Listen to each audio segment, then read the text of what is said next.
لله إن الحمد لله نحمده ونستعينه ونستغفره ونؤمن به ونتوكل عليه ونعوذ بالله من شرور أنفسنا ومن سيئات أعمالنا من يهده الله فلا مضل له ومن يضلله فلا هادي له ونشهد أن لا إله إلا الله وحده لا شريك له ونشهد أن محمدا عبده ورسوله قال مولى عز وجل في القرآن الكريم بعد أعوذ بالله من الشيطان الرجيم الذي خلق الموت والحياة ليبلوكم أيكم أحسن عملا وهو العزيز الغفور.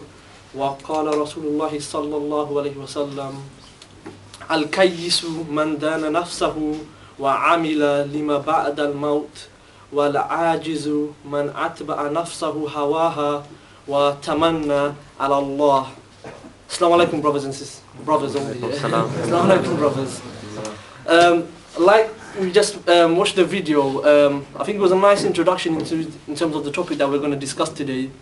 And you know, as we watched all of the events that unfolded itself in 2010, you know, we introduced ourselves into the year 2011, but there's something that went past recently that we really need to actually take heed about what's happened.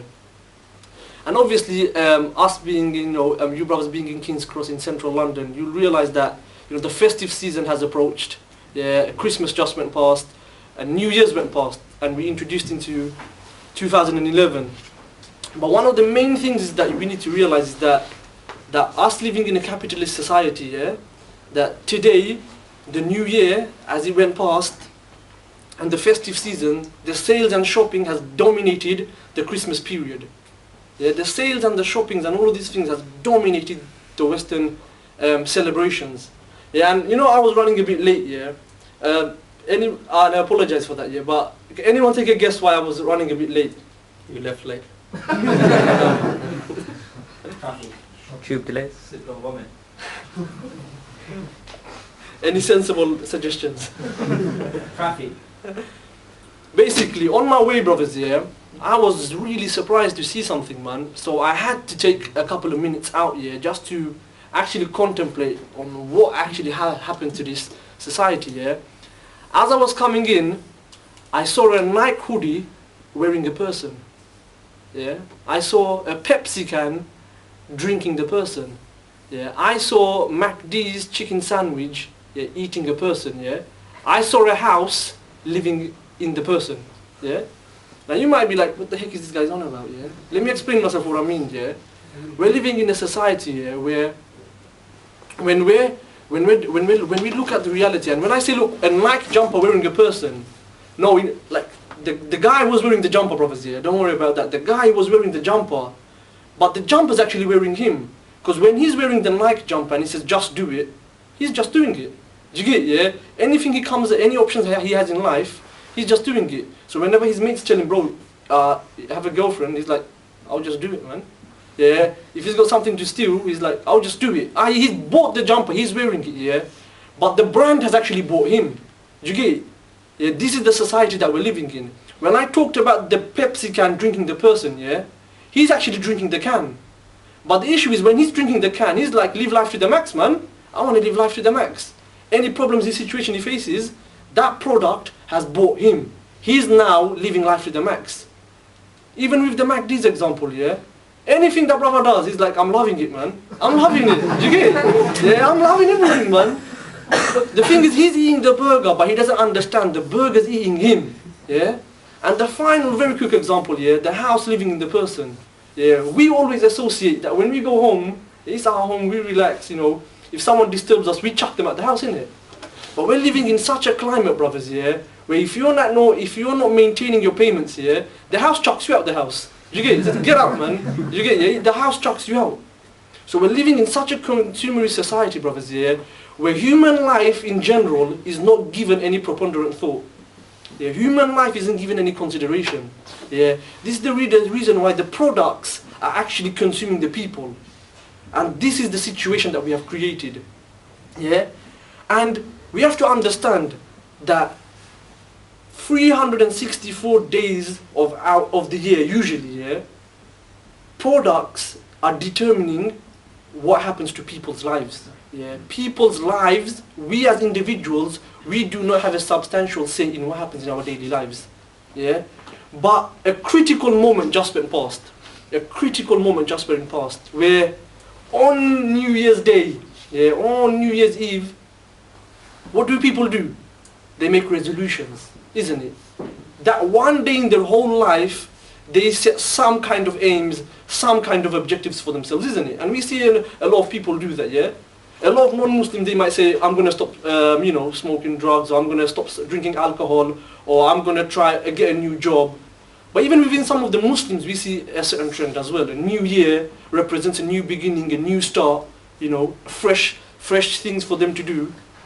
So even Muslims within this field, we say, you know what, maybe I'm going to get a better job, maybe I'm going to focus more on my studies, yeah, maybe I'm going to try and please my parents more. But this is a moment, critical moment in this capitalist society, yeah, where your life is finally given thought for one day, yeah. So the most basic question that we should be asking ourselves initially is, look, why is New Year's being celebrated for? Isn't it? New Year's just went past, we saw people celebrate fireworks, free transport, people getting drunk, people doing all sorts of stuff, parties going on everywhere. Yeah? So we need to ask ourselves, why is actually New Year's being celebrated? And one of the fundamental things you'll realize is that when you look at people is that, and especially a non-Muslim, you'll realize that for them, it's like they've cheated death, isn't it? For that moment in time, they've thought that, yeah, man, I've cheated death. So for 1 year, I'm in 2011 now, they're like, yes, man, I've got like, however old you are, on death. So if you're 16, you're like, I've got 16 on death, man. Or if you're 18, you're like, I've got 18 on death. Isn't it? That's why they celebrate you for, isn't it? Because why are they going to celebrate? They view it as a competition, isn't it? They view death as a competition. That this is the reason why they actually go out of their ways to celebrate New Year's Eve. Yeah, and this is one of the main things that has happened.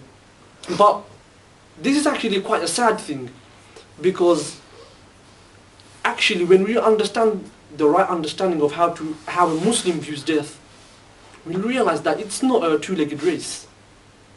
Yeah, it's not a two-legged race at all. We, as Muslims, we understand that this concept of death is inevitable, isn't it? And we understand that it's not a race between you and or the angel of death, but we rather understand that every single second that goes past, you're drawing closer to him. You're not running away from him, you're actually drawing closer to him, isn't it? It's like one of the brothers, he gave a very good example. He says, imagine, the moment the child is born, the moment the mother gives birth, yeah, straight away, there is a hologram above the baby's head. We can't see it. There's a hologram above the baby's head. And it's got the number of days and hours it's going to live. And since that second, it starts going down. Every single one of you guys here, if I put on my 3D glasses here, the blue and red ones here, I could be able to see the hologram above your head saying how many days or times you have, basically. Yeah. That's the impression that we need to have, isn't it? That we've got a timer above our heads and it's going to go, isn't it? Yeah. The countdown has already begun. We don't view it as a competition that, we've actually gained one on death, isn't it? And the most scary thing is, brothers, here, that actually Muslims are quite heedless of this issue. And let me explain myself, brothers. Let me give you an example to actually demonstrate my point. Now, imagine, brothers, here, there was two prisoners here. One of the actually scholars of Islam, he actually mentions this. I can't remember the name, but he mentioned that imagine you have a prisoner. The first prisoner in his cell, you put a time bomb in there, yeah, and the time that is going to explode at is visible, right? So he knows he's got like 5 days to live, yeah.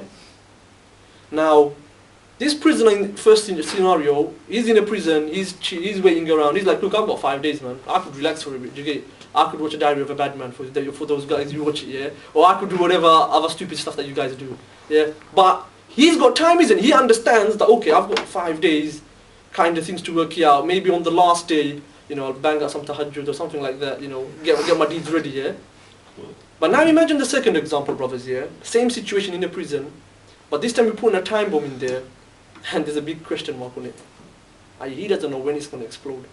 I guarantee you the first thing he's going to do, he's going to get wudu and he's going to go Allahu Akbar, and he's going to pray for as long as he can. Yeah, because he doesn't know when that's going to go, he doesn't know when the pin's going to drop. He doesn't know when the needle's going to open. And we're like